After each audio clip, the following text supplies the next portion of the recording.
Daniel പ്രവാചകന്റെ പുസ്തകം 4-ാം അധ്യായം 1 മുതലുള്ള വാക്യങ്ങൾ.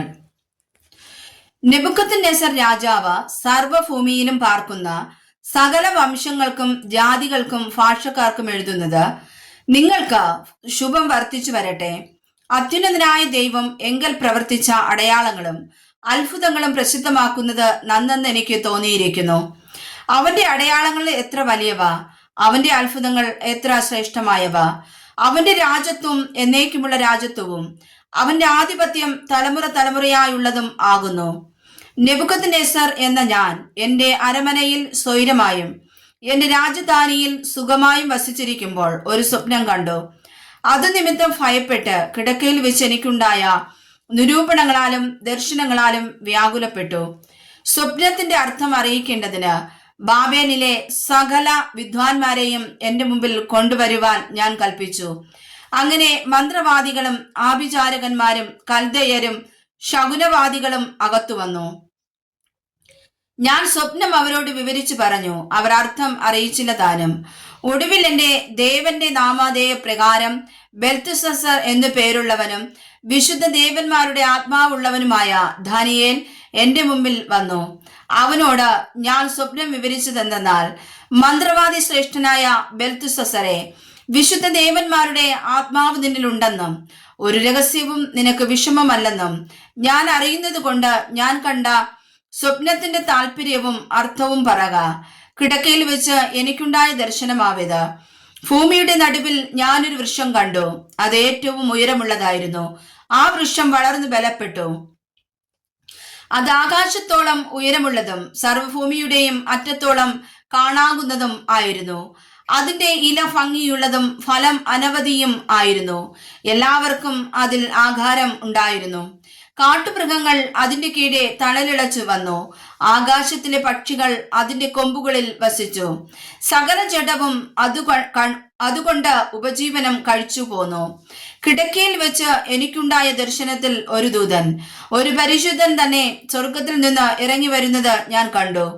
അവൻ ഉച്ചത്തിൽ വിളിച്ചു പറഞ്ഞത്: വൃക്ഷം വെട്ടിയിട്ട് അതിന്റെ കൊമ്പ് മുറിച്ച് ഇല കുടഞ്ഞ് കായ് ചിതറിച്ചു കളവിൻ. അതിന്റെ കീഴിൽ നിന്ന് മൃഗങ്ങളും കൊമ്പുകളിൽ നിന്ന് പക്ഷികളും പോയിക്കൊള്ളട്ടെ. അതിന്റെ തായ് വേരോ വയലിലെ ഇളമ്പുല്ലിൽ ഇരുമ്പും താമ്രവും കൊണ്ടുള്ള ബന്ധനത്തോടെ ഭൂമിയിൽ വെച്ചേക്കുവിൻ. അവൻ ആകാശത്തിലെ മഞ്ഞുകൊണ്ട് നനയട്ടെ. അവന് മൃഗങ്ങളോട് കൂടെ നിലത്തെ പുല്ല് ഉപജീവനമായിരിക്കട്ടെ. അവന് മാനുഷ്യ സ്വഭാവം മാറി മൃഗസ്വഭാവമായി തീരട്ടെ. അങ്ങനെ അവന് 7 കാലം കഴിയട്ടെ. അത്യുന്നതനായവൻ മനുഷ്യരുടെ രാജ്യത്വത്തിന്മേൽ വാഴുകയും അതിനെ തനിക്ക് ബോധിച്ചവന് കൊടുക്കുകയും മനുഷ്യരിൽ അധമനായവനെ അതിന്മേൽ വാഴിക്കുകയും ചെയ്യുന്നുവെന്ന് ജീവനോടിരിക്കുന്നവർ അറിയേണ്ടതിന് ഈ വിധി ദൂതന്മാരുടെ നിർണയവും കാര്യം വിശുദ്ധന്മാരുടെ കൽപ്പനയും ആകുന്നു. നെബൂഖദ്നേസർ രാജാവായി ഞാൻ ഈ സ്വപ്നം കണ്ടു. എന്നാൽ ബെൽത്ത്ശസ്സരെ, എന്റെ രാജ്യത്തിലെ വിദ്വാൻമാർക്ക് ആർക്കും അതിന്റെ അർത്ഥം അറിയിപ്പാൻ കഴിയായക കൊണ്ട് നീ അതിന്റെ അർത്ഥം അറിയിച്ചു തരണം. വിശുദ്ധ ദേവന്മാരുടെ ആത്മാവ് നിന്നിൽ ഉള്ളത് കൊണ്ട് നീ അതിന് പ്രാപ്തനാകുന്നു. അപ്പോൾ ബെൽത്ത്ശസ്സർ എന്നും പേരുള്ള ദാനിയേൽ കുറെ നേരത്തേക്ക് സ്തംഭിച്ചിരുന്നു. അവൻ വിചാരങ്ങളാൽ പരവശനായി. രാജാവ് അവനോട്: ബെൽത്ത്ശസ്സരെ, സ്വപ്നവും അതിന്റെ അർത്ഥവും നിമിത്തം നീ പരവശനാകരുതേ എന്ന് കൽപ്പിച്ചു. ബെൽത്ത്ശസ്സർ ഉത്തരം പറഞ്ഞത്: യജമാനനെ, സ്വപ്നം തിരുമനസ്സിലെ ശത്രുക്കൾക്കും അതിന്റെ അർത്ഥം തിരുമനസ്സിലെ വൈരികൾക്കും ഭാവിക്കട്ടെ. വളർന്ന് ബലമുള്ളതും ആകാശത്തോളം ഉയരമുള്ളതും ഭൂമിയിൽ എല്ലായിടത്തു നിന്നും കാണാകുന്നതും ഭംഗിയുള്ള ഇലയും അനവധി ഫലവും എല്ലാവർക്കും ആഹാരവും ഉള്ളതും കീഴെ കാട്ടുമൃഗങ്ങൾ വസിച്ചതും കൊമ്പുകളിൽ ആകാശത്തിലെ പക്ഷികൾക്ക് പാർപ്പിടമുണ്ടായിരുന്നതുമായി കണ്ട വൃക്ഷം രാജാവെ വർദ്ധിച്ചു ബലവാനായി തീർന്നിരിക്കുന്ന തിരുമേനി തന്നെ. തിരുമനസ്സിലെ രാജ്യത്വം വർദ്ധിച്ച് ആകാശം വരെയും ആധിപത്യം ഭൂമിയുടെ അറുതി വരെയും എത്തിയിരിക്കുന്നു. ഒരു ദൂതൻ, ഒരു പരിശുദ്ധൻ തന്നെ സ്വർഗത്തിൽ നിന്ന് ഇറങ്ങി വന്നു. വൃക്ഷത്തെ വെട്ടിയിട്ട് നശിപ്പിച്ചു കളവിൻ. എങ്കിലും അതിന്റെ തായ് വേർ വയലിലെ ഇളമ്പുല്ലിൽ ഇരുമ്പും താമ്രവും കൊണ്ടുള്ള ബന്ധനത്തോടുകൂടെ ഭൂമിയിൽ വെച്ചേക്കുവിൻ.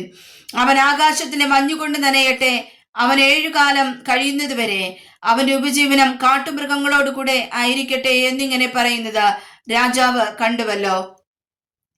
രാജാവേ, അതിന്റെ അർത്ഥം ഇതാകുന്നു: എന്റെ യജമാനനായ രാജാവിന്റെ മേൽ വരുന്ന അത്യുന്നതനായവന്റെ വിധി ഇതുതന്നെ. തിരുമേനിയെ മനുഷ്യരുടെ ഇടയിൽ നിന്ന് നീക്കിക്കളയും. തിരുമനസ്സിലെ വാസം കാട്ടുമൃഗങ്ങളോട് കൂടെയാകും. തിരുമേനിയെ കാളയെ പോലെ പുല്ലുതീറ്റും. തിരുമേനി ആകാശത്തിൽ മഞ്ഞുകൊണ്ട് നനയും. മനുഷ്യരുടെ രാജ്യത്വത്തിന്മേൽ അത്യുന്നതനായവൻ വാഴുകയും അതിനെ തനിക്ക് ബോധിച്ചവന് കൊടുക്കുകയും ചെയ്യുന്നുവെന്ന് തിരുമനസ്സുകൊണ്ട് അറിയുന്നത് വരെ 7 കാലം കഴിയും.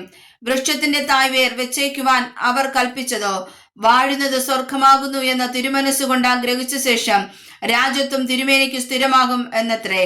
ആകയാൽ രാജാവേ, എന്റെ ആലോചന തിരുമനസ്സിലേക്ക് പ്രസാദമായിരിക്കട്ടെ. നീതിയാൽ പാപങ്ങളെയും ദരിദ്രന്മാർക്ക് കൃപ കാട്ടുന്നതിനാൽ അകൃത്യങ്ങളെയും പരിഹരിച്ചു കൊള്ളുക. അതിനാൽ പക്ഷേ തിരുമനസ്സിലെ സുഖകാലം ദീർഘമായി നിൽക്കും.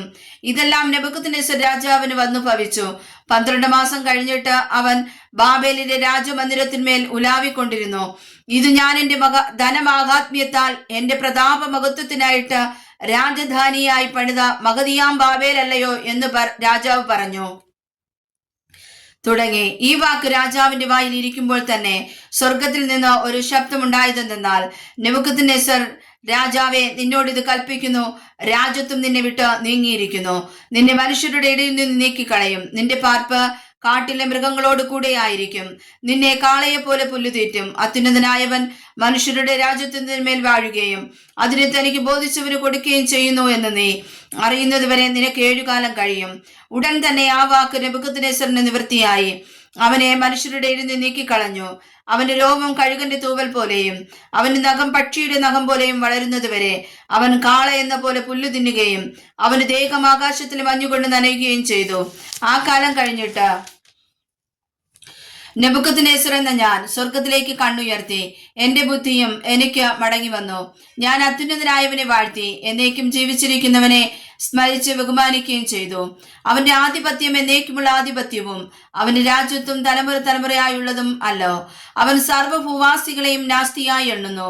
സ്വർഗീയ സൈന്യത്തോടും ഭൂവാസികളോടും ഇഷ്ടം പോലെ പ്രവർത്തിക്കുന്നു.